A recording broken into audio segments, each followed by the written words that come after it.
August 2nd, 2020. This is the view from the pipe organ.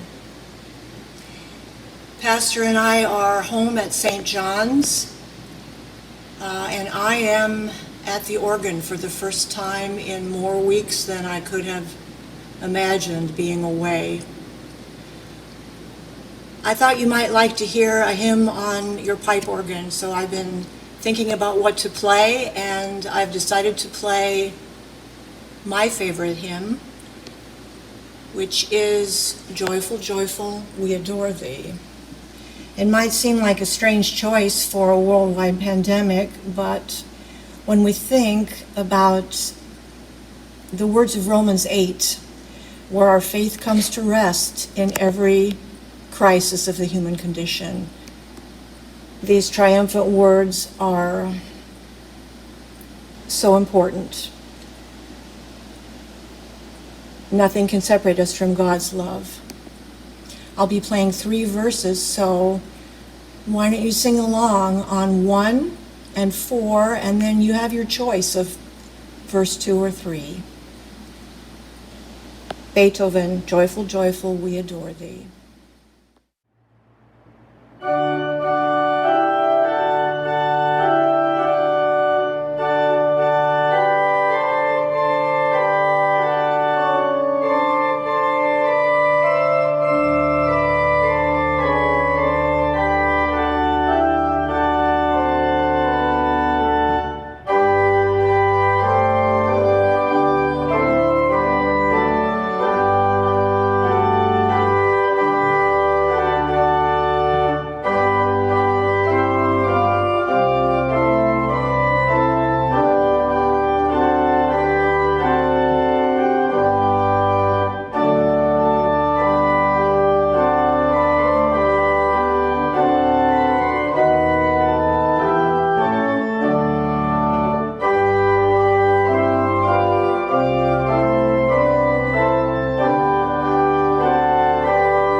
To everything, there is a season and a time for every purpose under heaven.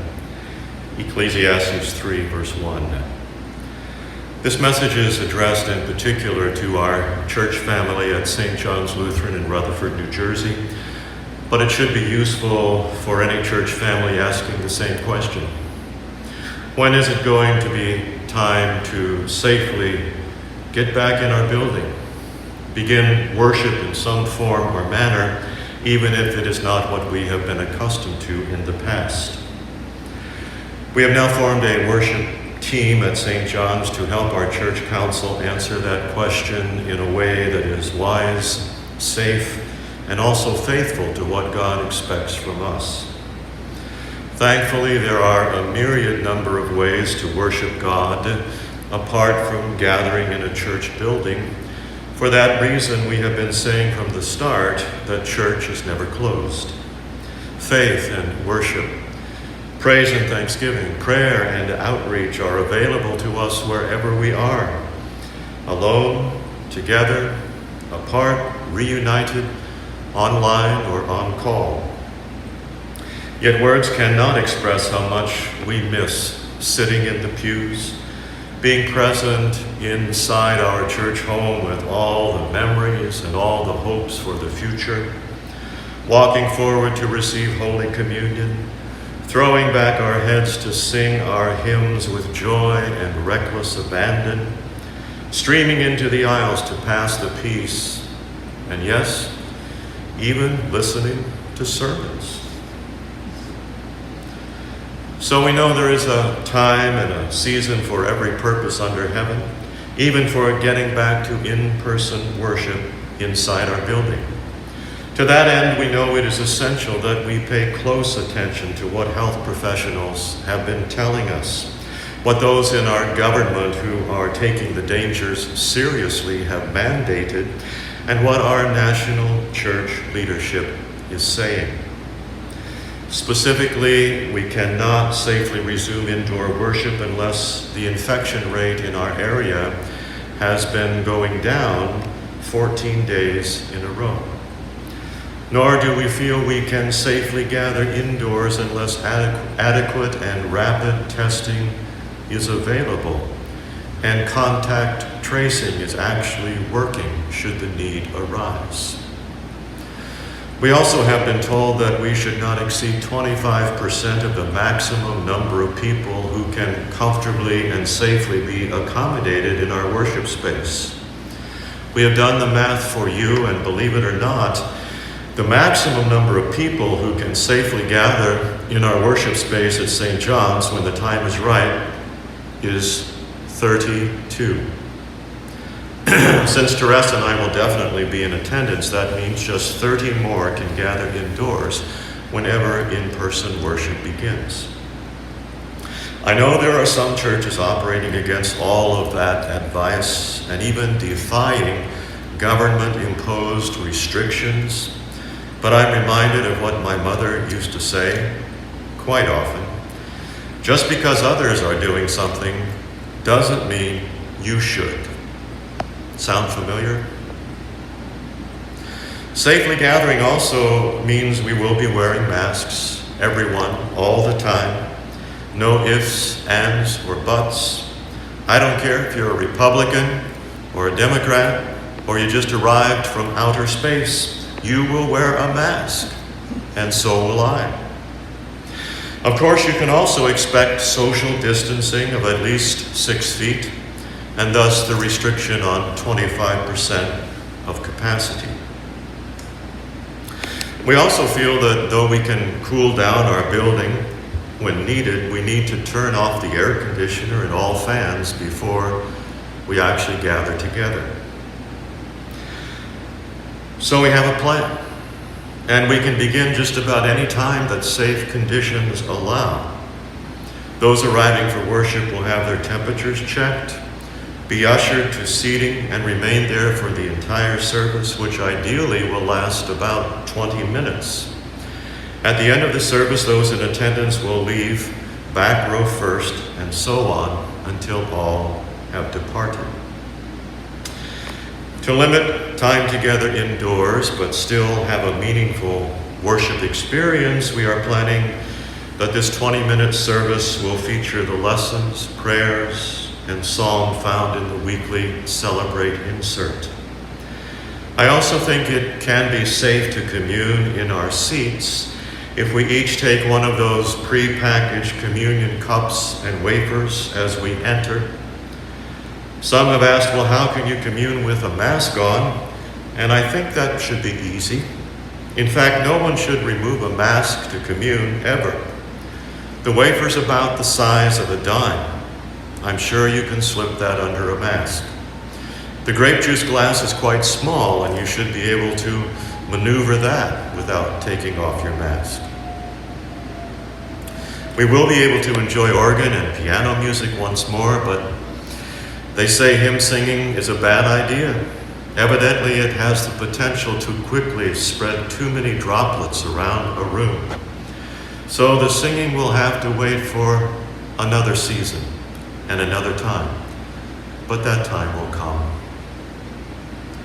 Hopefully no one will need a restroom in the brief time we gather, but in an emergency, we can sanitize after it is used.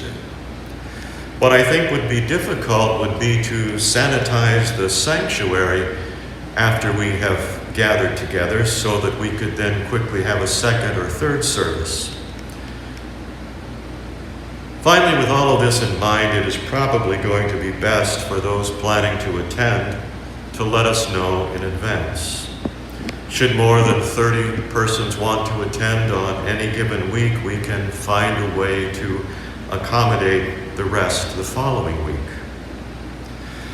While all of this is so far from perfect and far from what we would want if there were no danger of infection to anyone, I am reminded of a song, a poem by Leonard Cohen, titled Anthem. The chorus says, "Ring the bell that still can ring. Forget your perfect offering. There is a crack in everything. That's how the light gets in." One last word to those who may feel some kind of pressure to attend church when it begins again, but who have real concerns or fears. If you have any doubt, wait for that time and season when you're comfortable, when you feel the danger is past or so minimal that you can feel confident being around others inside the building.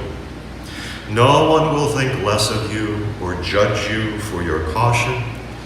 God will love you the same inside your home or inside the church.